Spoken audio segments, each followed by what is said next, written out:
Good morning, everybody. I'm Amber Johnson with Helping the Good People. I'm sitting here with a good book right now. It's called Pursue Possibilities by Susan Tammy Goodman. I really like this book. It's 365 days of exploring intention, purpose, and excellence in business and in life.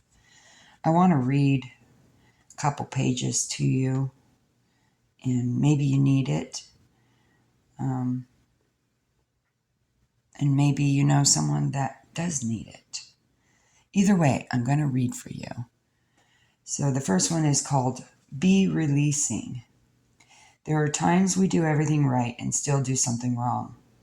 With all the rules in the world, there are bound to be times when we have the best intentions and still get it wrong.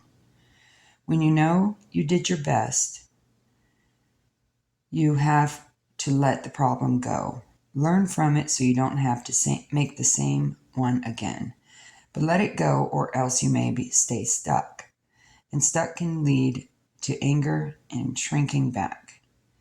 When you know you could have done better, accept that and do better next time. We can let our pains and mistakes keep us from moving forward. But when we do, we are not serving anyone. And since the possibilities and purpose are often found in serving others, we could likely miss ours. Forgive yourself, forgive someone else, then repeat that cycle as many times as necessary over your lifetime. For some of us, it could be daily. I definitely know about that, about forgiving yourself and other people. And it is sometimes on the daily. What do you need to let go? Something you did, something someone else did, something that no one did, it just happened? Let's make this our Let It Go day and let possibilities fill the space that pain once did. There's a quote at the bottom here. It says, when you make a mistake, don't look back at it too long. Take the reason of the thing into your mind and then look forward. Mistakes are lessons of wisdom. The past cannot be changed. The future is yet in your power, by Hugh White. That just totally fits with everything that's going on in my life lately, which is about letting go and about forgiving not only myself, but the other people that have hurt me as well. Sometimes that pain and that hurt is self-induced. In other words, we allowed it to continue, we allowed it to happen. Therefore, forgiveness of ourselves is even more important, is forgiving yourself. So if you forgot to do that today, start with yourself. Think of something that you've gone through lately, something that you wish you could go back and redo, or even something that you said or did to someone. Evaluate it and then forgive yourself. If the other person needs to be forgiven, you can do that by writing a letter. You can talk to them. If they don't want to talk to you, write it and release it. So the next one I want to read to you is called Be Responsive. There is a space between a problem and our response. The space makes all the difference for our feelings, interactions, and potential outcome. What we do with these moments before we respond will determine if the situation escalates or de-escalates, if it flows to a solution or if it stalls, if we have peace or angst. For example, when you get an email that feels attacking or impatient, do you respond that way or do you take a step back and reassess? Oftentimes, how we read an email is how we feel, not always how the person writing it feels. Expecting the best of the words helps us to get our emotions and fears out of the way and to see a new perspective in the email. When someone offends you or hurts your feelings, do you automatically respond back with an intention to hurt their feelings too? If you do you have a productive and satisfying interaction with that person? I would guess no. Revenge of any kind isn't going to help the situation, and expecting the worst likely isn't either.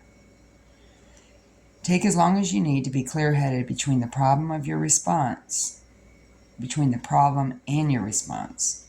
We are going to mess this one up quite often because we are human and not robots, with perfectly calculated reactions. When we respond in a way we wish we hadn't, we can rewind and ask to start over for forgiveness. There's that word again, forgiveness. But we will make things easier on ourselves if we will work with that space to choose gratitude or to seek understanding or some other response that can help us make the best choice of reaction we can at the moment. The quote here says, "Between stimulus and response, there is a space. In that space is our power to choose our response. In our response lies our growth and our freedom." By Viktor Frankl. And one more thing I'd like to read, just to give you an idea of what you're going through or what you need to work on for the day, things that maybe you'd forgotten about, to be thought conscious. That's what this is, to be thought conscious. As we become more aware of how our thoughts affect our actions, health, relationships, and most every part of our lives, we want to become more aware of what our thoughts are. We can miss the significance of not just our unconscious thoughts, but also our conscious thoughts. Journaling helps us find unhealthy and untrue ones and process them. But many of us think, who has the time for journaling?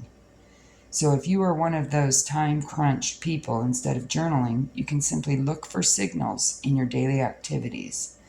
For example, pay attention to the words that come out of your mouth. I am afraid. Most of us say these words and don't focus on what comes after them. Listen to yourself say what you're afraid of. If it is something you don't want to fear anymore, face it and replace the thoughts. Or if you won't face it, acknowledge that you want to keep that fear. There are many options, but this is only a brief daily reading, so find one that works for you. Get help if you need it. For example, a woman wanted to change careers, but she was afraid of becoming homeless. She recently divorced and didn't feel the security of another person to fall back on and didn't want to be dependent on her children financially or emotionally. So one day she faced her fear by going to a homeless shelter. After facing her fear, she took the risk of changing her career.